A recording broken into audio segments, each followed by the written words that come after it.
என்னங்க, நான் ஆத்தோரமாக போய் கீரை பறிச்சிட்டு வந்திருக்கேங்க. இன்னைக்கு நம்ம கீரை கடைஞ்சி கேழ்வரகு களி, கோதுமை களி, கம்மஞ்சோறுன்னு கடை போட்டு விற்கலாங்க. இந்த வெயிலுக்கு இதெல்லாம் நல்லா சூப்பராக வியாபாரம் ஆகுங்க. டே சேகரு, என்னடா உன் பொண்டாட்டி கீரையும் களியுமா இந்த கடை போட்டா உருப்பட்ட மாதிரி தான். இதை பாருடா, நான் இந்த ரொட்டி கொண்டாந்துருக்கேன். இந்த ரொட்டியை பிச்சு போட்டு 2 துண்டு சிக்கனு கொஞ்சம் சால்னா போட்டு அப்படியே வதக்கி இலையில வச்சு கொடுத்தா இலை பரோட்டான்னு 100-200 ரூபாய்க்கு விற்றா கூட வாங்கிக்குவாங்க. இதை பண்ணுறதை விட்டுட்டு 10 ரூபாய்க்கும் 20 ரூபாய்க்கும் களி வித்துட்டு இருக்கிறியா? வா பொண்டாட்டிக்கு வேணும்னா போய் அவளையே கடை போட்டு விற்க சொல்லுடா. நான் சொல்கிற மாதிரி நீ இலை பரோட்டா போடுறா, வியாபாரம் நல்லா ஆகும், லாபமும் நல்லா கிடைக்கும். ஆத்தான்னா ஆத்தா தான். பாத்தியா, ஆத்தா எனக்காக எவ்வளவு சிம்பிளான ஆனால் அதிகமாக லாபம் கொடுக்குற பிஸ்னஸாக பார்த்து செலக்ட் பண்ணி எடுத்துகிட்டு வந்திருக்காங்க. நீ தான் இருக்க மூதேவி. காலையிலேயே களி கிண்ட சொல்கிறியா? களி கிண்டி கிண்டி கை காலெல்லாம் வலி எடுத்துக்கும். இதை பாரு, உனக்கு வேணும்னா நீயே போய் தனியாக கடை போட்டுக்கோ. நான் எல்லாம் ஒன்றும் கூட களி கிண்ட வரல. நான் இலை பரோட்டா கடையே போடுறேன். வா பொண்டாட்டிக்கு எங்கிருந்து தான் இப்படி புதுசு புதுசாக ஐடியா வருதுன்னு தெரியல. அவளே போய் களி கிண்டி வியாபாரம் பார்க்கட்டும். நம்ம 2 பேரும் இலை பரோட்டா கடை போடலாண்டா. சரி, அம்மாவும் பையனும் என்னமோ பண்ணுங்க. நான் போய் கம்மஞ்சோறு களி கடை போடுறேன்ப்பா. இந்த வெயிலுக்கு கம்மஞ்சோறுனா எல்லாம் அப்படி விரும்பி வாங்கி சாப்பிடுவாங்க. ஆத்தா, இந்த ரொட்டியை வாங்கினப்பா நீ பார்த்து வாங்க மாட்ட. மேலே எல்லாம் ரொட்டி போட்டு கீழே பேப்பரை போட்டு கொடுத்துருக்கான். உன்னை எவனோ சரியா ஏமாத்திருக்கான் ஆத்தா. எண்ணி பார்த்தா சரியா 8 ரொட்டி இருக்கு. நீ எவ்வளோ ரூபாய் போட்டு தான் இந்த ரொட்டியை வாங்கின? டே சேகரு, அந்த ரொட்டி கடைக்காரன் என்னை நல்லா ஏமாத்திட்டான்டா. ரொட்டி விற்கல, கூட நிறைய ரொட்டி இருக்கு, கம்மி விலையில கொடுக்குறேன், வாங்கிட்டு போங்கன்னு சொன்னான்டா. சரின்னு நானும் வாங்கிட்டு வந்து பார்த்தா கீழே ஒரே பேப்பரை வச்சு கொடுத்துருக்கான் படுப்பாவி பையன். அந்த படுப்பாவி பையன் இப்படி ட்ரிக்ஸ் பண்ணி ரொட்டி விற்பான்னு எனக்கு தெரியாதுடா. இல்லைன்னா நான் அவங்ககிட்ட ரொட்டியே வாங்கியிருக்க மாட்டேன். ஆத்தா, உனக்கு புத்தி கித்தி இருக்கா என்னமான்னு எனக்கு தெரியல. மேலே ரொட்டி நல்லா இருக்கு, உள்ள அப்படியே தீஞ்சு போயிருக்கு. கம்மி விலைக்கு கொடுக்குறாங்கன்னு இது மாதிரி போய் வாங்கிட்டு வந்திருக்கிய. உன்னை என்ன சொல்லணுன்னே எனக்கு புரியல ஆத்தா. டே சேகரு, அதையே திருப்பி திருப்பி சொல்லிட்டு இருக்காதுடா. ஏதோ கூட நிறைய ரொட்டி கொடுக்குறானே, அதுவும் கம்மி விலையிலன்னு ஆசைப்பட்டு வாங்கிட்டு வந்துட்டேன். அவன் ஒரு ஏமாத்துக்கார பயலா இருப்பான்னு எனக்கு என்னடா தெரியும். சரிடா, இருக்கிறத வச்சு நீ கடையை நடத்து, அப்புறம் பார்த்துக்கலாம். 8 ரொட்டியை வச்சு இலை பரோட்டா கடை நடத்த சொல்ற. இது 4 பேருக்கு கூட வராது. ஏன் அத்தை இப்படி என் பாவத்தை கொட்டிக்கிற? ஒழுங்கா போய் களி கடையே போட்டிருந்துருக்கலாம். வா பேச்ச கேட்டுட்டு நான் இலை பரோட்டா கடையை போட்டேன் பாரு, என்ன சொல்லணும்? ஏண்டா சேகர, நீ இதுக்கு முன்னாடி இலை பரோட்டா சாப்பிட்டியா இல்லையா? பெருசா இலை பரோட்டா கடை போட்டிருக்க. ஏண்டா டேய், இது உங்க ஊர்ல இலை பரோட்டாவாடா? ஏண்டா வாயிலே வைக்க முடியல, ரொட்டி எல்லாம் ஊசி போய் இருக்கு. இதை சாப்பிட்டா அப்படியே வயிறு கொமட்டுதுடா. டேய் தம்பி, நீ அதாவது டவுன் ஹோட்டலில் பழைய எண்ணெயில் பண்ணி கொடுத்த இலை பரோட்டாவை சாப்பிட்ருப்ப. ஆனால் நாம் எல்லாம் ஃப்ரெஷ்ஷாக நல்ல எண்ணெயாக போட்டு நல்லா பார்த்து பார்த்து பக்குவமாக பண்ணியிருக்கோம். என்ன, இது சாப்பிட்டா உனக்கு அப்படி தாண்டா தோணும். ஏன்னா உன் நாக்கு அந்த பழைய எண்ணெய் சாப்பிட்டு சாப்பிட்டு நல்லா பழகி போயிடுச்சு. ஏய் கிளவி, டவுன்ல இலை பரோட்டா வாங்கி சாப்பிட்டா எப்படி இருக்குன்னு தெரியுமா? பிச்சி போட்ட சிக்கனு முட்டையோட அப்படியே கொலன்னு வாயில எடுத்து போட்டா அப்படியே கரையும். ஒரு வாய் எடுத்து போட்டா அப்படியே சொர்க்கமே கண்ணுக்கு தெரியற மாதிரி இருக்கும். அவ்வளவு சூப்பரா இருக்கும். இலை பரோட்டானா அதான் இலை பரோட்டா.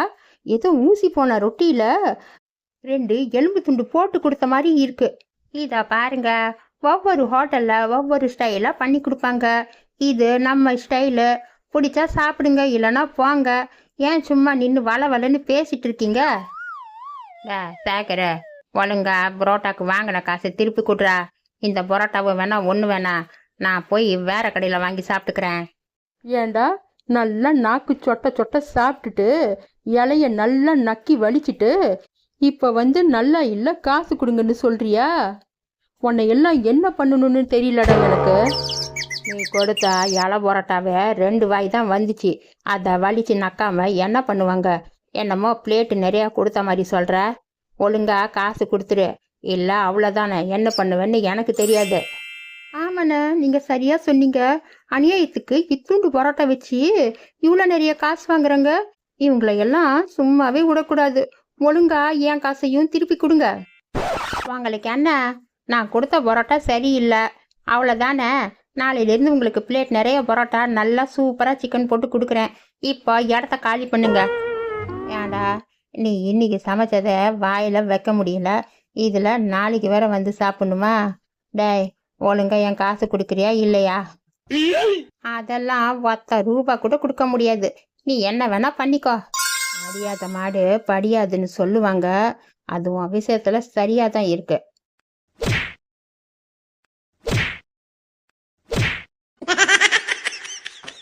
ஐயோ, என்ன இவன் என்னை விட்டுட்டு ஓடி போயிட்டான். நெக்ஸ்ட் இந்த குண்டை என்னதான் அடிப்பான் போல இருக்கு. என்னை இப்படி மறைச்சி பார்க்குறான். நானும் ஓடி போறேன்பா. ஏண்டிய என் தர்ம பத்தினிய, வியாபாரம் எல்லாம் முடிஞ்சுதா? ஏதாச்சும் கழிக்கிடி இருந்தா போடுறியே, எனக்கு ரொம்ப பசிக்குத. ஆமாண்டி அம்மா, நானும் காலையிலேருந்து ஒன்றுமே சாப்பிடல. வயிறு கப்ப கப்பங்குது. எனக்கும் கொஞ்சம் களி இருந்தா குடுறியம்மா.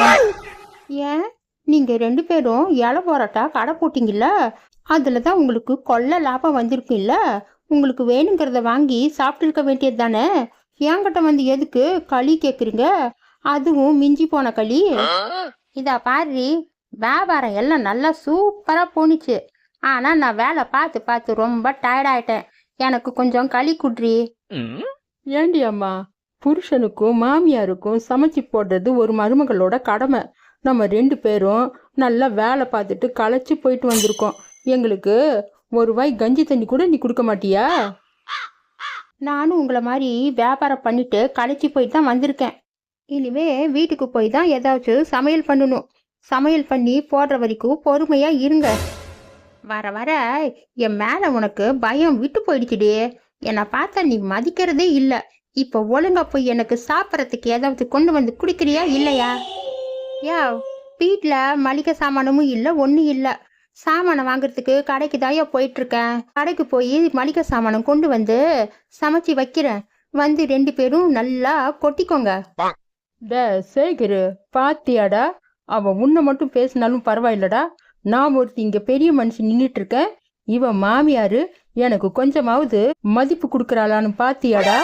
எவ்வளவு தைரியம் இருந்தா இப்படி கேவலமா நான் சமைச்சு வைக்கிறேன், 2 பேரும் வந்து கொட்டிக்கோங்கன்னு சொல்லுவா? நான் இவகிட்ட கடையில ஏதாவது மிஞ்சி போயிருந்தா குடின்னு தன்மையா தானடா கேட்டேன். இவளுக்கு பாத்தியா எவ்வளவு தலகணன்னு? என்னடி, கடை போட்டு 4 காசு சம்பாதிச்சுட்டோங்கிற தலகணமா உனக்கு? உன்னை எல்லாம் நல்லா 4 சாத்து சாத்துனா தாண்டி நீ வலிக்கு வருவ. அண்ணே, உன் கடையில் அந்த சங்கர் பையன் ஊசி போன பரோட்டா வாங்கி சாப்பிட்டு அவன் வயிறு உப்பி போயிடுச்சான். டாக்டர் கிட்ட போய் காமிச்சா ஏதோ இன்ஃபெக்ஷன் ஆயிடுச்சு, ஃபுட் பாய்சன் ஆயிடுச்சின்னு சொல்லியிருக்காங்களாம். உன்னை தான் தேடிட்டு இருக்கான். டாக்டரு வயிறு சரியாகணும்னா 2-3 நாள் ஹாஸ்பிட்டலில் வந்து அட்மிட் ஆகணும்னு சொன்னாங்களாம். அதுக்கு ஒரு 10,000 ரூபாய் செலவாகுமா. அதை உன்கிட்ட தான் வாங்கணும்னு உன்னை ஊர் முழுக்க தேடிட்டு இருக்கான். நீ எதுக்கும் ஒரு 10,000 ரூபாய் ரெடி பண்ணி வச்சுக்கோண்ணா. டே கருவாயா, நெசமாலுமே அவன் என்னை தேடிட்டு இருக்கானாடா. மாட்டுனா என்கிட்ட 10,000 ரூபாய் கறந்துக்குவான்டா. என்னை பெத்த ஆத்தா, எல்லாம் ஒன்னால தான் எனக்கு இந்த பிரச்சனையே வந்துச்சு. கம்முன்னு நான் பாட்டுக்கு சும்மா இருந்தேன். ரொட்டி கடை போடு, அந்த கடை போடுன்னு வந்து இப்போ என்ன வம்பல மாட்டி விட்டுட்ட. அண்ணே, அந்த சங்கர் பையன் பின்னாடி தான் வந்துட்டு இருக்கான். தெம்பு இருந்தா சீக்கிரமா ஓடி போய் ஒளிஞ்சிக்கோ, இல்லைன்னா மாட்டிக்குவ. டே சேகரு, என்கிட்ட ஒரு 10 பைசா கூட இல்லடா. 10,000 ரூபாயெல்லாம் கொடுக்க முடியாது. வாடா, சீக்கிரமா இங்கிருந்து ஓடி போலாம்.